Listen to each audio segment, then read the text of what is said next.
Oke, halo semuanya, selamat sore. Selamat bergabung di live IG Pexos, obrolan Pexos episode kedua. Kali ini kita akan ngobrol santai bareng Kak Panji Aziz Pratama. Jadi teman-teman pasti sudah familiar dengan speaker kita kali ini. Oke, selamat datang, halo semuanya.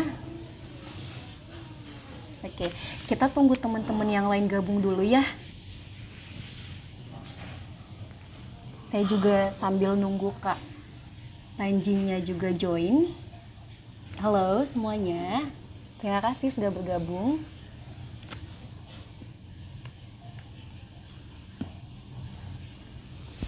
Halo, selamat datang. Oke, FYI ya guys, buat kalian yang baru bergabung, yang baru mengikuti Pexos ID, sekedar informasi bahwa Pexos ID adalah salah satu platform, salah satu media yang menyediakan berbagai informasi seputar kesejahteraan sosial, seputar pekerjaan sosial dan juga kegiatan-kegiatan kerelawanan. Dan kita adalah platform yang menghubungkan berbagai stakeholder, pekerja sosial, kemudian juga tenaga kesehatan sosial dan penggiat-penggiat sosial lainnya yang mana kita ingin berkolaborasi bareng-bareng guna mencapai kesejahteraan sosial itu sendiri yang kita harapkan tentunya ya. Halo semuanya. Oke, selamat datang, selamat bergabung di live IG obrolan Pexos episode 2 bareng Panji Aziz. Ya, assalamualaikum. Ada dari Poltek Kesos juga ya. Ya, assalamualaikum sobat sosial. Selamat sore, selamat berakhir pekan, selamat hari Minggu. Dan gimana nih kabarnya sobat sosial semua yang ada di rumah? Oke, semoga sehat semua ya guys. Dan di sini saya juga masih nunggu Kak Panjinya join. Halo, Kesos Universitas Bengkulu.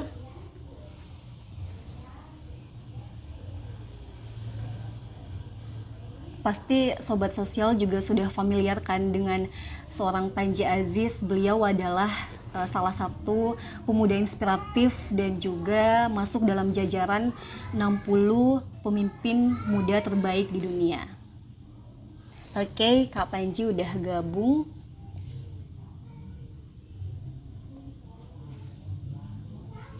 Panji dulu ya.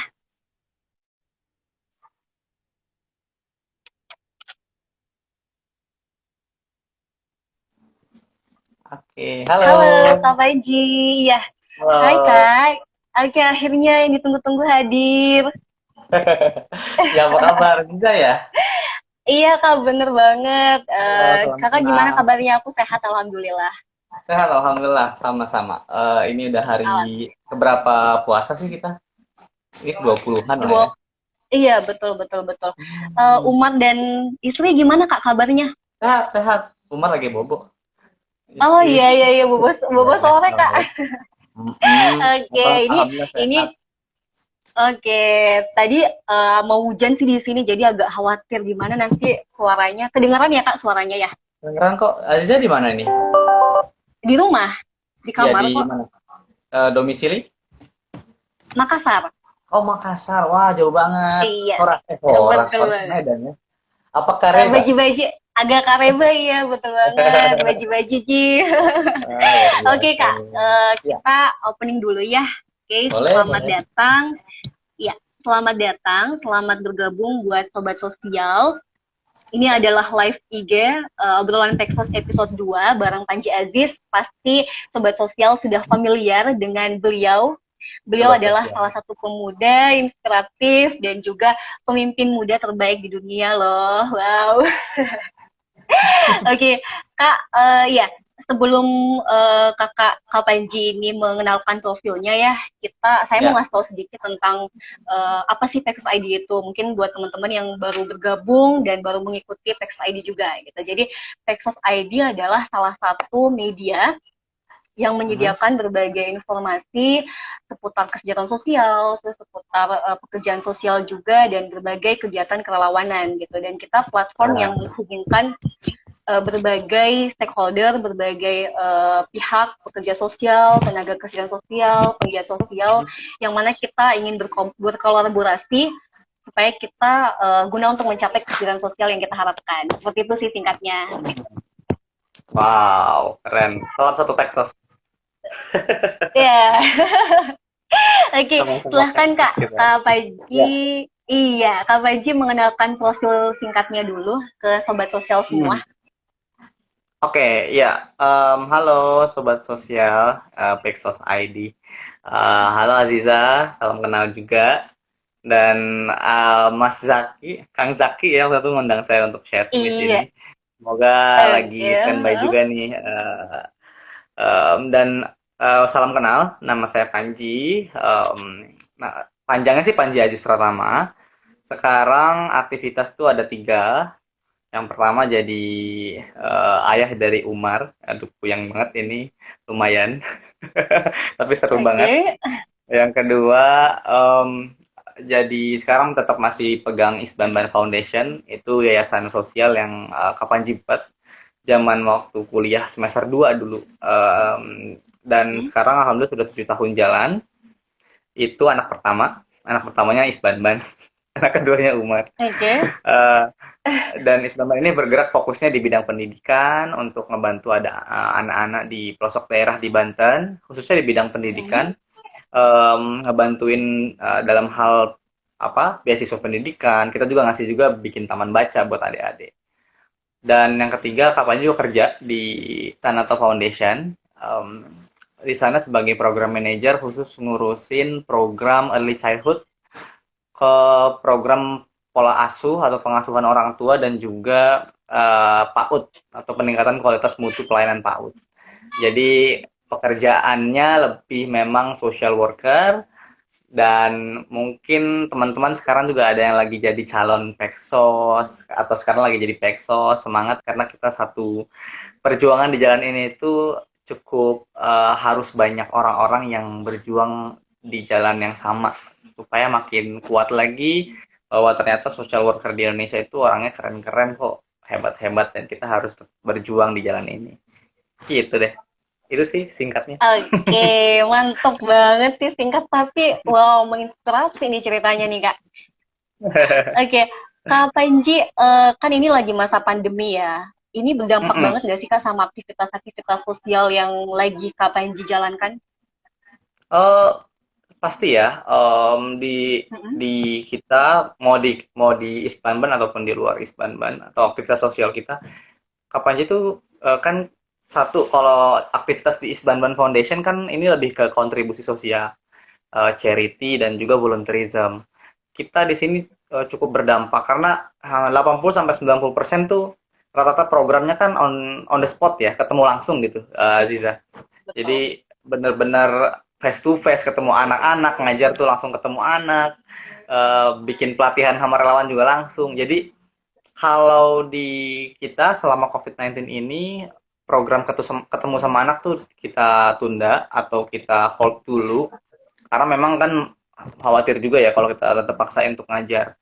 Jadi nggak ada pengajaran. Biasanya kita ngajar tuh hari Minggu. Hari Minggu kita ngajarin adik-adik dan setiap hari Minggu juga kita ke desa binaan. Jadi sekarang udah nggak ada lagi. Tapi kita kita tetap jalanin program yaitu sama relawan. Jadi Isbaman itu kan programnya nggak cuma buat anak-anak, tapi juga ada buat Mm-mm. relawan juga. Nah, program sama relawan ini yang bisa dikerjain selama COVID-19 adalah bikin kelas online. Kayak gini-gini lah kita, tapi lewat Hmm. Google Meet. Jadi kita bikin kelas online, tapi fokusnya di 24 century skill. Jadi kita ngajarin anak-anak relawan ini fokus ke keterampilan public speaking, kolaborasi, komunikasi, networking, sampai ke gimana caranya mendalami passion. Jadi keterampilan-keterampilan yang harus dikuasai menuju abad 21 gitu-gitu deh. Dan itu yang kita jalanin sih. Kalau di kerjaan ya selama COVID-19 kapannya banyak WFH, ini juga lagi ini hari Minggu libur sih. Tapi kalau Senin sampai Jumat itu banyaknya di rumah karena sudah mulai work from home, udah nggak boleh ke kantor Mm-mm. lagi. Kantor Kapanji di Jakarta di Tanto Foundation. Tapi karena program Kapanji itu di Paneglang ya, banyak sih ke Paneglang sih, nggak ke Jakarta. gitu. Oke, iya, jadi cukup berdampak banget ya Kak ya dengan Ya, aktivitas-aktivitas yang memerlukan banyak orang terutama ya, terus ke mm-mm. lapangan. Iya. Aziza sekarang Hmm. masih kuliah juga di Makassar Udah atau sudah selesai lulus? Kak, Oh, udah selesai udah selama. lulus. Iya. Hmm, Oke, terima kasih. Ya Kak, mantap. nih kita kita mau ngobrol tentang pekerjaan sosial yang lagi dikerjakan Kak Panji. Menarik banget karena kan Kak Panji Mhm. adalah founder dari Isbanban atau Istana Belajar Anak Banten Foundation ya Kak. Ya, ya, ya, betul, betul. Iya, nah itu boleh diceritain nggak Kak? Gimana perkembangannya dari awal Isbanban itu berdiri? Ya.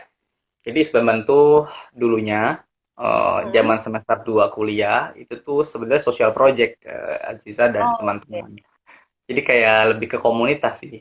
Jadi itu Hmm. proyek sosial yang kapan dikerjakan sama teman-teman di Banten ketika lagi ada banjir bandang. Jadi kan Hmm. di Banten tuh ada waktu 2013, tahun 2013 tuh ada banjir yang gede banget di Banten. Kita akhirnya turun ke sana. Kebetulan kapannya lagi kuliah tuh lagi libur. Kan kalau libur kuliah tuh panjang ya. 2 sampai Iya, 3 iya bener. bulan kan. Hmm. Nah, jadi pas libur kuliah pulanglah ke Banten. Kapannya kuliah di Pajajaran waktu itu di Jatinangor. Em, pulang ke Banten terus ngegalang dana, hasil galang dana itu untuk korban banjir, tapi singkat cerita kita akhirnya nemuin anak di sana yang mana mereka bilang kalau misalnya bantuan banjir itu udah banyak, Kak. Tapi bantuan untuk buku tulis, buku paket, bahkan ke sepatu dan tas sekolah tuh kurang. Hmm. Semua hanyut karena banjir. Jadi kita alokasikan itu bantuan jadi ngebantuin anak-anak untuk bisa beli alat-alat sekolah. Sampai sisa Hmm. dana itu kita gunakan untuk bikin taman baca di Kampung Sukamaju itu itu desa desa pertama kalinya Isbanban di Banten.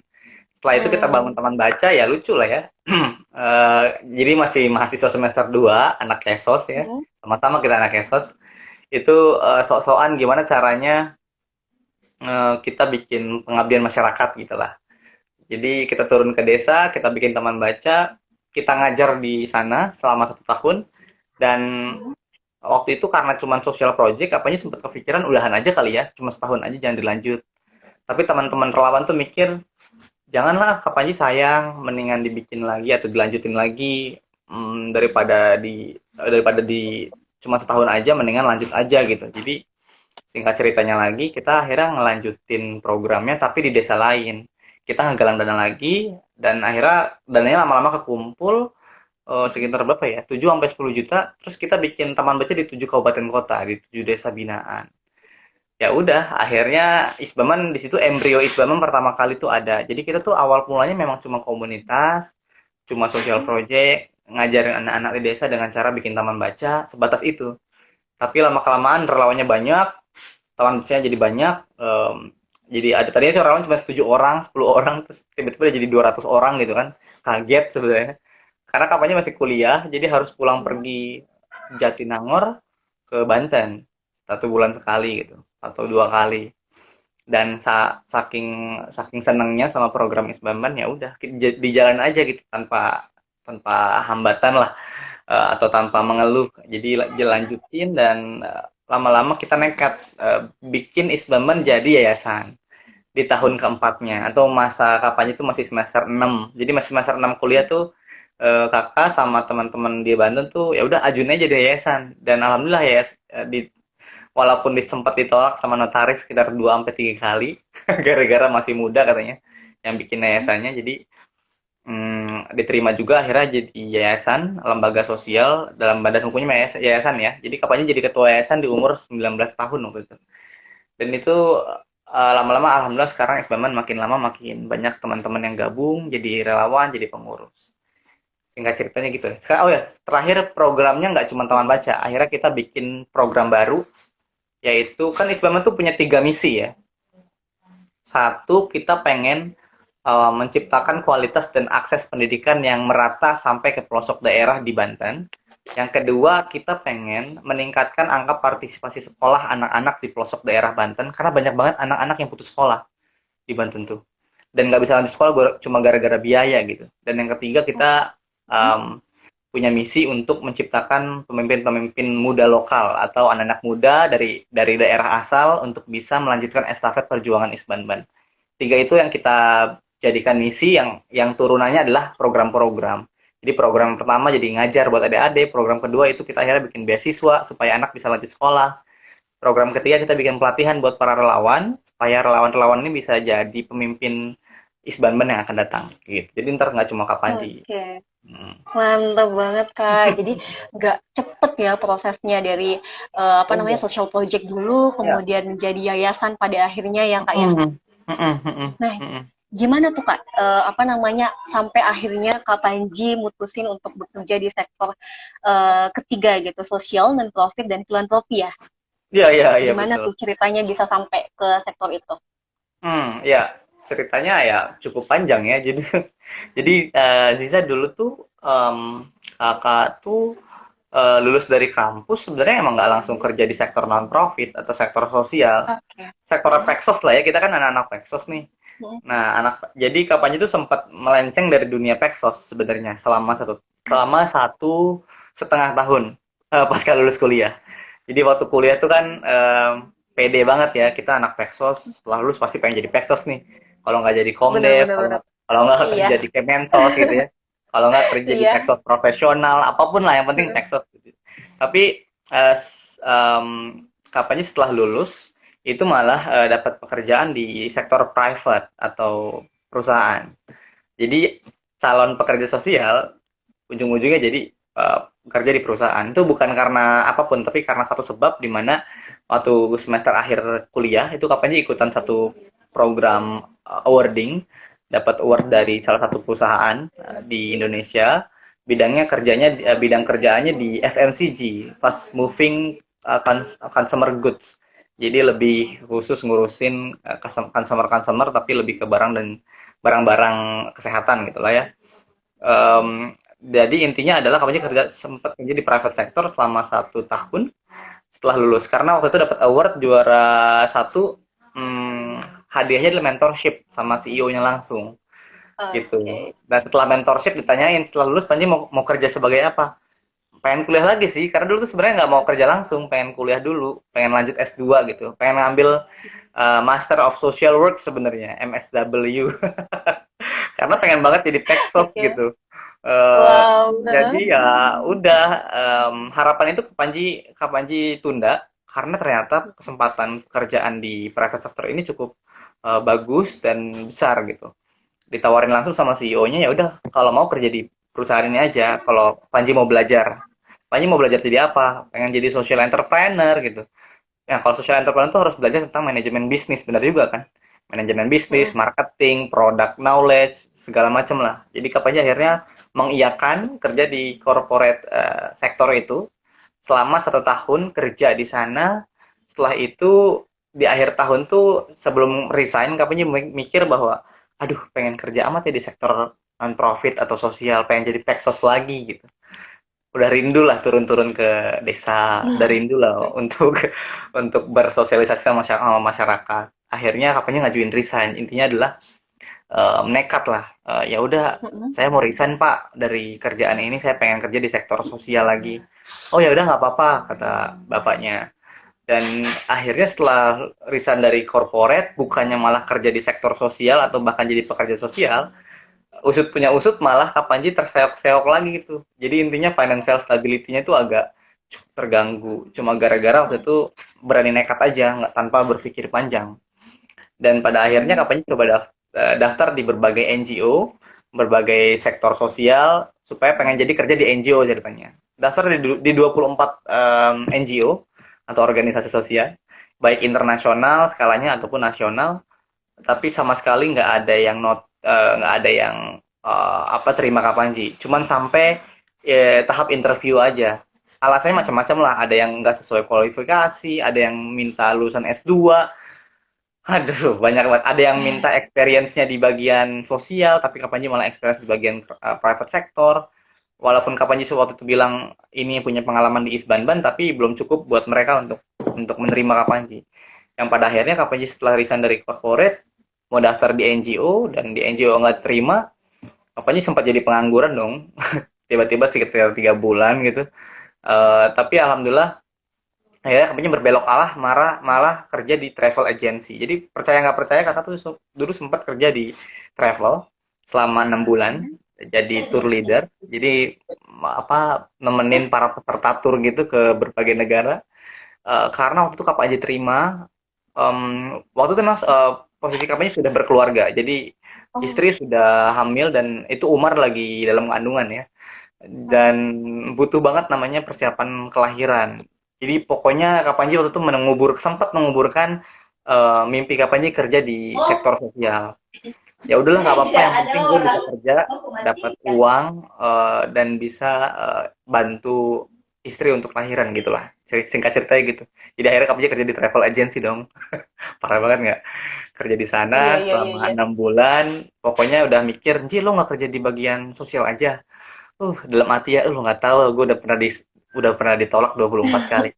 Pokoknya disenyumin aja, iya, nanti juga bakal kerja di sana. Tapi karena ikhlas dan juga kapannya percaya bahwa proses itu akan berjalan, ya udah kapannya jalanin selama 6 bulan. Setelah itu kapannya resign dari travel agency, daftar di NGO. Jadi NGO pertama kali yang nerima Kapanji itu adalah YCAP Foundation.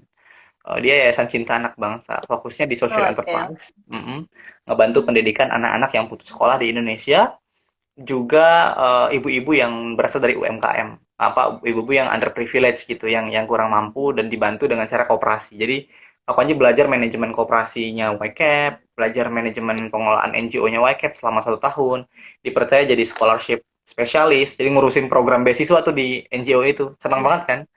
Selama setahun di sana, resign, terus daftarlah di Tanato Foundation, dan sekarang Kapanyi ngerjain hal yang lebih community development lagi, karena turun ke desa, turun ke masyarakat. Kapanyi diminta untuk megang program early childhood development and education buat anak-anak di pelosok daerah, khususnya ngebantu anak-anak bocah 0 sampai 6 tahun itu supaya tumbuh kembangnya lebih baik lagi, tapi buat anak-anak pelosok daerah. Dan proyek Kapanji itu kebetulan banget kepilihnya di Banten, di Kabupaten Oh, Pandeglang. Jadi ini udah sebuah keniscayaan dari Allah ya. Kalau iya. semua orang itu pasti akan punya prosesnya masing-masing, punya jalannya masing-masing. Dan jalan ini yang akhirnya Kapanji pilih untuk jadi Pexos, untuk jadi social work profesional. Dan semoga ini tetap bisa konsisten berjalan. Gitu Oke, ceritanya. wow, kayak itu cukup panjang dan kalau dipetakan Hmm. di CV ini kayaknya Kak Panji tuh pengalamannya udah banyak banget sih sebenarnya ya Kak ya. Itu nyoba-nyoba aja. Banyak gagal Iya juga ya, kok itu. bermodal Banyak gagal bermodal juga. nekat ya Kak ya. Iya, harus dicoba mumpung masih muda. Iya, dan harus bertanggung jawab sama keputusan yang kita ambil ya Kak ya. Oh, pasti. Ya, ya, ya. Keputusan Iya. tuh ya Nah, penting mhm, banget ya. Mm-mm. iya. Nah, Kak, kan Kak Panji ini lulusan jurusan kesejahteraan sosial ya di Unpad Ya. Bandung gitu. Dan Mm-mm. gimana tuh Kak resilience-nya Kak Panji sendiri menghadapi dunia kerja? Karena kan stereotipnya masyarakat itu menganggap bahwa apa sih jurusan ini gitu ya, kita tuh sering banget dianggap kayak jurusan kesehatan sosial lah atau jurusan apa gitu yang justru memang nggak dikenali gitu oleh Ya. masyarakat, apalagi daerah di pelosok desa gitu kan. Dan apa namanya, kita tuh jadinya susah dapat kerja gitu. Gimana tuh menurut Kak Panji sendiri saat itu, saat menghadapi kondisi itu gitu? Hmm, iya. Jadi ini menariknya ya. Jurusan kita Mm-mm. itu jurusan yang memang tidak cukup dikenal di Indonesia. Dan ini Iya jadi betul. challenging buat kita. Tapi ini Mm-mm. nggak menyurutkan semangat Kak Panji untuk kuliah di jurusan Kesos, karena kakak percaya em, jurusan ini itu nanti pada akhirnya benar-benar jadi jurusan yang yang jadi problem solver di Indonesia. Khususnya karena Indonesia masih banyak masalah sosial toh. Dan ini adalah Iya. pekerjaan besarnya Pexos atau social worker. Dulu kapalnya cuma ngeyakinin aja sih. Yang pertama nggak jauh-jauh lah dari orang tua aja dulu. Mungkin kalau Aziza dan teman-teman yang sekarang kerja di apa kuliah di Kesos, ditanya nggak sih sama orang tua ini jurusan apaan? Kesos Betul itu jurusan betul apa betul. sih? Kesehatan sosial. Atau ini jurusannya nanti kerjanya di panti asuhan atau di dinas atau di kementerian atau gimana sih gitu. Atau ini ngurusinya anak-anak gelandangan di jalan atau gimana? Betul banget Kak. Di awal Kak Panji kan nggak bisa jawab sedetail itu karena kita belum kuliah kan, baru ditanya aja. Tapi jawaban singkat Kak Panji adalah ini jurusan adalah jurusan yang ngebantuin orang lain. percaya aja deh mah gitu, karena aku waktu itu Mm-mm. ditanya sama mama, percaya aja pilihan AA untuk kuliah di jurusan ini tuh insya Allah pilihan yang tepat, karena pada akhirnya kalau AA senang ngejalanin jurusan Kesos ini, bukan kita yang harus ngelamar pekerjaan, bahkan orang lain yang akan butuh kita untuk bisa bekerja di sektor ini gitu. Jadi akhirnya meyakinkan dulu ke orang tua. Setelah orang tua yakin ya ridhonya kan akan ngalir ya. Jadi Iya, alhamdulillah benar. itu ridho orang tua cukup sangat besar sekali gitu, mengalir deras dari awal sampai akhir kapan kuliah bahkan sampai hari ini. Setelah itu banyak orang-orang nanya, Ji ini jurusan apa sih, temen temen Mm. SMA, temen kuliah yang beda jurusan, nih jurusan apa sih? Kagak jelas ya, ini kok jurusannya emang ada ya yang mau mempekerjakan jurusan kesejahteraan Iya. sosial atau lulusan kesejahteraan sosial. Kapan sih nggak akan pernah banyak jawab sebenarnya, biasanya kalau banyak orang nanya Mm. gitu. Kapan cuma mau buktiin, lo lihat Mm. aja dalam arti ya, lo lihat aja nanti gue setelah lulus kerja di mana, ngapain, dan kontribusi untuk hal apa. Dan selama kuliah cara kita yang paling tepat adalah membuktikan bahwa apa yang kita lakukan itu bisa membantu orang lain, atau bahkan kita kayak ngasih taunya lewat tindakan aja, nggak usah kita jelasin sampai busa-busa, nggak akan orang Iya. ngerti. Jadi cara Kapanji untuk membuktikan secara tindakan adalah ikut forum-forum pekerjaan sosial. Mm-mm. Waktu itu kayak ikut forum komunikasi pekerjaan sosial, kesejahteraan Mm-mm. sosial, Perkomkasi, dari Perkomkasi, mulai iya. iya Perkomkasi Jawa Barat, Perkomkasi nasional gitu. Senang aja gitu ikut-ikutan sampai akhirnya Kapanji ikutan konferensi khusus di bagian sosial kayak social work conference di India, terus sempat ikutan beasiswa dari US Department, kuliah selama 5 minggu di Amerika, sampai akhirnya dapat berbagai program, akhirnya kepilih waktu itu Global Changemaker 2016. Dan di situ tuh Oke. jadi ajang di mana Kapanji harus kasih tahu bahwa gue tuh berasal dari jurusan kesejahteraan sosial lo gitu. Nah, waktu itu kan Oke. cerita singkatnya gini. Jadi waktu itu 2016 KPJ masih semester 7, mau lagi skripsi bahkan. Mm. Aduh, enggak. Itu lagi persiapan sidang. Aduh, kebayang nggak sih persiapan sidang? KPJ itu diundang sama Global Changemaker di Switzerland, karena waktu itu seleksi dari 4.000 anak muda di seluruh dunia, itu seleksi berkas tentang apa aja yang mereka lakuin. Jadi KP-nya itu kayak waktu itu bikin essay tentang kontribusi sosial yang pernah saya lakukan selama saya kuliah gitu. Semua orang ikutan, 4.000 anak muda di seluruh dunia punya gerakan, punya komunitas komunitas sosial, punya NGO sendiri, itu pada ikutan. Dan alhamdulillah waktu itu Kapanji kepilih mewakili Indonesia. Ada 2 orang dari Indonesia, Kapanji Mm. sama satu lagi gitu. Dan di situ berangkat.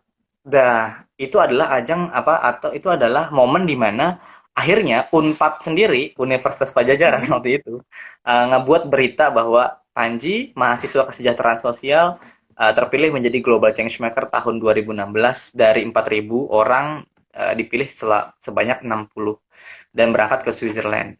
Dan di situ Kapanji minta, Wow. kalau mau kalau dan di situ ya alhamdulillahnya Unpad ngasih tahu bahwa tagline-nya adalah Panji mahasiswa Universitas Pajajaran jurusan Pajajaran. kesejahteraan sosial gitu.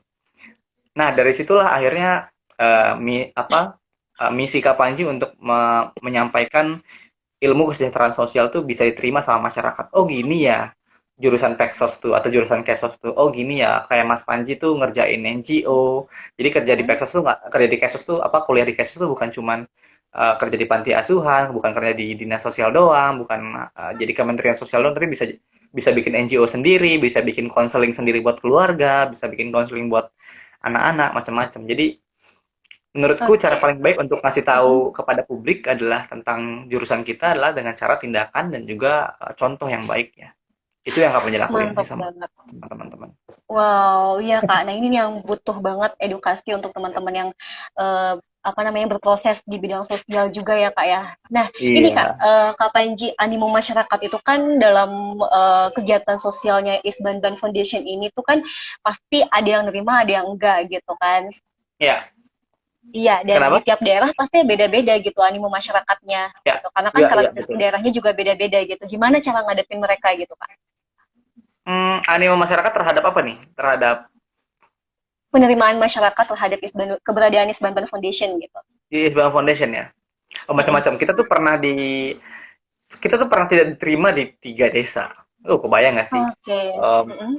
um, jadi dari 7 desa binaan, 15 berarti sekarang tuh, ada 15 desa binaan.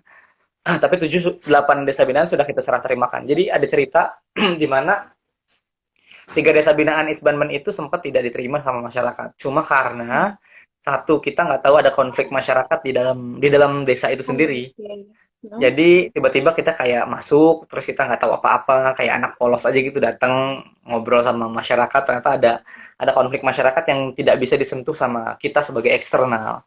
Jadi pelajarannya adalah kita harus Mm-mm. benar-benar melakukan need assessment sama assessment yang mendalam sebelum kita benar-benar menetapkan desa binaan yang kita pilih untuk jadi tempat melakukan pekerjaan sosial. Kan kalau di Kesos kita belajar ya, dari mulai Mm. assessment, plan of treatment, treatment sampai ke termination.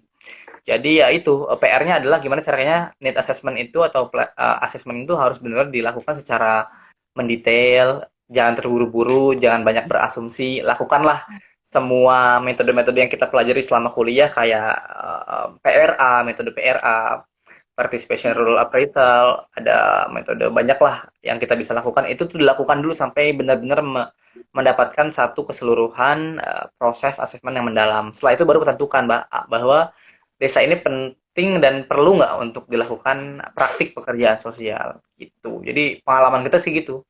Banyaknya konflik Oke. masyarakat yang tiba-tiba ya kita nggak tahu terus kita diusir gitu aja. Sedih banget ya, padahal kita mau bikin program yang bagus gitu. Iya, Maksudnya pengen iya bikin ke benar-benar. program baik buat anak-anak. Tapi nggak apa-apa lah. Benar dan manfaatnya juga untuk sosial ya Kak, dirasakan Mm-mm. masyarakatnya langsung gitu ya. Yes. Iya. Nah, Kak, saat ngumpulin anak-anak muda, tadi kan salah satu misinya adalah apa namanya bareng sama anak relawan-relawan muda juga ya, Kak ya. Nah, Betul. itu gimana? Ada challenge tersendiri nggak sih Kak yang dirasain? Karena kan Om, pasti apa namanya loyalitas mereka juga, semangat mereka yang naik turun gitu. Itu gimana tuh? ya, banyak banget. Jadi kalau anak-anak muda ini kan sebenarnya kita tuh berhadapan sama millennials ya. Hmm. Om, jadi ya kalau semangat naik turun tuh sering banget sih. Bukan Hmm. sering lagi, itu mah pasti akan terjadi. Cara kita sebagai leader adalah sebaik-baiknya kita adalah menyiapkan apa-apa saja yang harusnya jadi kebutuhan anak muda saat ini. Misalnya, kebutuhan anak muda saat ini adalah kebutuhan untuk diapresiasi. Maka segala kayak semua hal yang dilakukan, sekecil apapun kita harus apresiasi supaya mereka tetap bertahan di organisasi kita.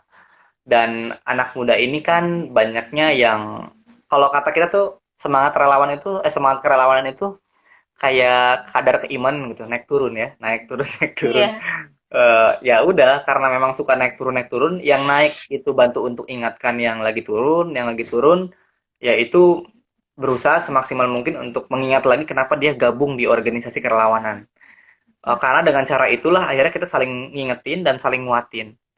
Dan menurutku paling utama adalah kita tuh sebenarnya di Isbaman tuh punya value respect ya. Respect itu singkatan RESPECT. Jadi Hmm. R-nya itu remind, saling ingetin antara lawan. E-nya adalah engagement, karena relawan atau anak muda itu butuh namanya untuk dilibatkan. Jangan sampai kita nggak pernah libatin apapun dari mereka, karena mereka tuh ngerasa nanti nggak dianggap, mereka ngerasa, aduh saya tuh kayaknya cuma butiran-butiran debu aja ya di sini ya, kayak gitu-gitu lah, ntar Iya, banyak iya, keluar iya. gitu ya. Heeh. Nah Iya, itu engagement tuh benar-benar. penting, jadi engage mereka supaya tetap terlibat. RES-nya adalah spesial. Jadikan banyak momen itu jadi momen spesial buat mereka tuh merasa bahwa organisasimu adalah keluarga kedua atau rumah kedua supaya mereka jadi betah gitu. P-nya adalah powerful. Powerful ini kayak semangat yang harus dicas terus gitu. Kalau udah lelah ya istirahat, tapi harus ingat kapan harus mulai lagi. Jadi emang kalau kerelawanan itu nggak boleh dipaksain juga. Semua orang tuh pasti lelah, semua orang tuh pasti capek gitu. Ya sewajarnya manusia kalau lagi lelah ya istirahat. Tapi harus ada yang ingetin supaya semua makin tersimpul dengan baik. Terus E-nya lagi empati. Empati itu kita harus dengerin curhatan relawan kita. Siapa tahu mereka pengen curhat karena kebutuhan manusia seperti apa kata kesejahteraan sosial bilang adalah manusia itu butuh didengarkan gitu kan. Iya, Dan iya, C iya. dan C-nya collaboration, semua manusia atau kita sebagai anak muda pasti punya skill masing-masing yang harus dikolaborasikan. Dan terakhir tuh T. T itu trust. Hmm. Jadi trust-nya itu adalah kita mempercayakan kepada relawan atau anak muda. Kayak contoh lah, saya percaya sama kamu bisa ngelakuin program ini. Pokoknya intinya adalah kita harus terpercayain sama mereka, jangan sampai mereka tidak menerima kepercayaan dari kita sebagai leader. Nah, respect itulah yang akhirnya ngebungkus supaya manajemen relawan itu bisa dikelola dengan baik. Gitu, Aziza. Oke, ya. Nah, Kak, apa sih enaknya tuh berkarir di bidang kesejahteraan sosial gitu kan gak ada duitnya juga, terus peminatnya juga sedikit gitu, apalagi di dunia komdev gitu. Banyak nih yang kemarin juga nanya, Kak, emang kalau di jurusan atau berkarir Mm-mm. di sosial itu nggak ada duitnya ya? Siapa bilang gitu? Nggak juga kok gitu. Ya sebenarnya kan kita ini em, harusnya bersyukur loh. Ada di jalur tengah di mana dunia sama akhirat itu kita di tengahnya gitu. Kita mengerjakan berbagai hal untuk kebutuhan dunia kita, tapi apa yang kita kerjakan itu menjadi tabungan untuk akhirat kita juga. Karena apa? Setiap pekerjaan yang kita lakukan itu pasti kan akan dihitung amal baiknya berapa. Kita tuh ngerjain kayak ini kapalnya sekarang lagi ngerjain program untuk ngebantu anak-anak 0 sampai 3 tahun itu bisa terstimulus dengan baik tumbuh kembangnya. Tapi buat anak-anak yang berasal dari keluarga tidak mampu di pelosok daerah gitu. Ketika program ini kapannya jalankan, terus orang tuanya senang, bisa ngeliat anaknya tumbuh kembang dengan baik, kita juga jadi bahagia gitu. Itu sebenarnya satu dari banyak hal pekerjaan yang nggak bisa kita dapetin di luar pekerjaan sosial ya. Karena pemenuhan hidup itu nggak cuma pemenuhan kebutuhan finansial, tapi butuh pemenuhan kebutuhan batiniah juga. Yang mana itu pekerjaan bisa dilengkapi dan juga dipenuhi di pekerjaan-pekerjaan kesejahteraan sosial. Terus kalau ada yang nanya, emang ada uangnya kah untuk kerja di bagian ini?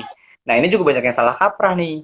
Banyak kampanye bilang gini, kampanye kerja di sektor non-profit. Terus banyak yang orang yang bilang, Kak, kalau sektor non-profit itu berarti non-profit, tidak ada uang. Terus kapannya Hmm. digaji dengan cara apa? Loh, bukan begitu. Sektor non-profit itu penamaan, bukan yang kerja di sektor itu tidak digaji atau volunteer. No, jadi bedakan antara relawan dan orang profesional yang kerja di bidang non-profit. Non-profit itu nama ya. Jadi kayak sektor publik, kepolisian, rumah sakit, universitas itu sektor publik. Yang kerja yang di rumah sakit ya digaji kan? Yang kerja di Hmm. universitas, staf-staf administrasi, dosen, itu juga digaji kan? Iya, sama aja Iya, gitu kayak betul. kita. Itu sektor publik. Kalau sektor non-profit ya, nama sektornya non-profit. Tapi orang-orang yang bekerja di sektor ini, yaitu profesional juga, lulusan kesejahteraan sosial, lulusan yang lain juga ada. Mereka juga bekerja dengan skill mereka masing-masing, kapasitas mereka masing-masing. Ya mereka juga dibayar gitu. Dan sektor non-profit ini rata-rata banyaknya adalah sektor-sektor community development atau sektor NGO. Nah, kapannya pilihlah NGO skala internasional ataupun skala nasional supaya dalam pemenuhan kebutuhan finansial itu tetap terjaga, tapi secara kapasitas dan skill Kapanji itu juga masih bisa disalurkan. Jadi ya bukan berarti kalian kerja di sektor non-profit itu kalian tidak dibayar, no gitu. Kalian tetap dibayar as a profesional sesuai Mm-mm. kapasitas dan keprofesionalan teman-teman. Ya kalau ditanya ada uangnya apa enggak, teman-teman juga harus bisa memilih kayak teman-teman kerja di tempat lain, kerja di perusahaan yang level A kayak misalnya udah multinasional itu kan gajinya pasti lebih besar. Perusahaan lokal itu gajinya mungkin menengah. Kalau perusahaan yang sangat baru kecil, baru memulai, ya gajinya juga mungkin pas dan cukup gitu. Jadi sama aja kayak sektor sosial, kerja di NGO internasional, kerja di NGO multinasional atau nasional, atau kerja di NGO lokal itu juga beda-beda pemenuhan kebutuhan untuk finansial teman-teman. Jadi kalau ditanya ada uangnya apa enggak, ya tergantung teman-teman memilih dan tergantung kapasitas dan juga profesionalitas kita sebagai social worker gitu. Itu sih sama aja kok. Wow, iya. Jadi kita apa namanya sobat sosial tuh dapat pencerahan lagi nih Kak. Kalau misalnya ternyata Mm. kalau sebutannya non profit ya belum tentu kita nggak digaji ya. Ya, ya itu cuma nama aja kok. Kayak rumah gitu. Iya, Rumah. Ya udah nama aja kok. iya. Kecuali Mm. kalau misalnya kita memang bekerja ya sebagai relawan, kita mendaftarkan diri sebagai relawan ya pasti Ya, kita sukarela ya Kak ya. Iya, iya betul, betul. Kalau relawan ya suka rela, namanya juga relawan kan. Ya kita ini Iya, bekerja. betul. Mm, mm. Iya. Nah, yang membedakan Yayasan Isbanban ini dengan yayasan lain apa tuh, Kak? Mungkin singkatnya aja karena kita diberi waktu Hmm, juga. ya. Kalau yayasan Isbama sama yayasan lain bedanya, kita operasionalnya di Banten. Kalau yayasan lain Oke. mungkin di luar Banten. Secara badan hukum sama, sama-sama yayasan. Mm. Kita juga diakui secara nasional. Jadi kalau kita mau bikin program di Kalimantan, di Makassar gitu misalnya, kamu jadi program officernya Isbanban di Makassar tuh bisa pakai nama Isbanban. Boleh, boleh. Tapi sekarang operasional kita masih di Banten. Karena kita pengen Oh, coba fokus di Banten dulu. Terus bedanya lagi apa? Kita fokus di non-profit untuk ngebantu, khusus ngebantuin anak-anak di pelosok daerah. Khususnya di bidang pendidikan. Yayasan lain mungkin ada yang fokusnya di bidang lingkungan, ekonomi, kesehatan, macam-macam.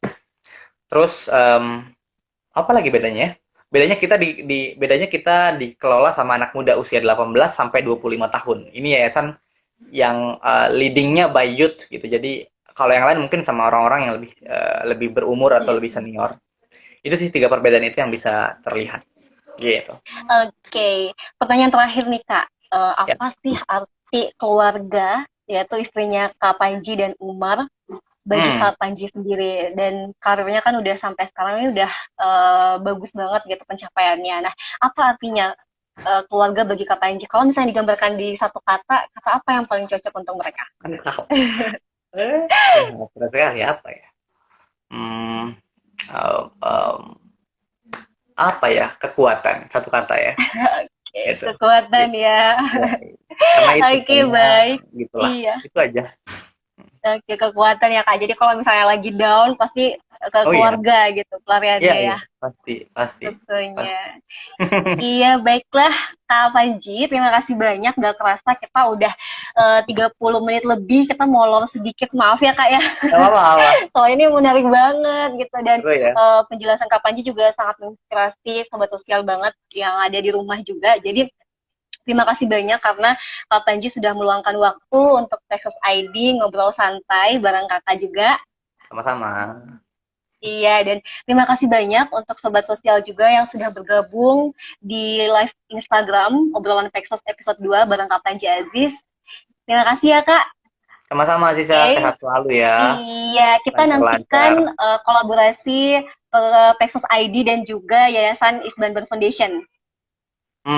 Oke. Jangan lupa Iya, di-follow ya, teman-teman. iya sih ya. Iya untuk sobat sosial di rumah jangan lupa dukung terus Texas ID dengan cara like, share, komen semua postingan Texas ID karena kita juga menyediakan berbagai informasi yang sangat bermanfaat baik itu di bidang kesejahteraan sosial maupun juga di bidang pekerjaan sosial itu sendiri. Itu Kak Panji ya, terima kasih banyak atas waktunya sekarang sore ini. Pasti Kak Panji Sama-sama. bakal sibuk banget juga. Enggak kok, aman. Iya, salam untuk keluarga ya Kak, dan Ya, terima semoga sehat kasih selalu. Aziza. Sehat ya. Iya, baik. Assalamualaikum. Terima kasih, Kak. Waalaikumsalam.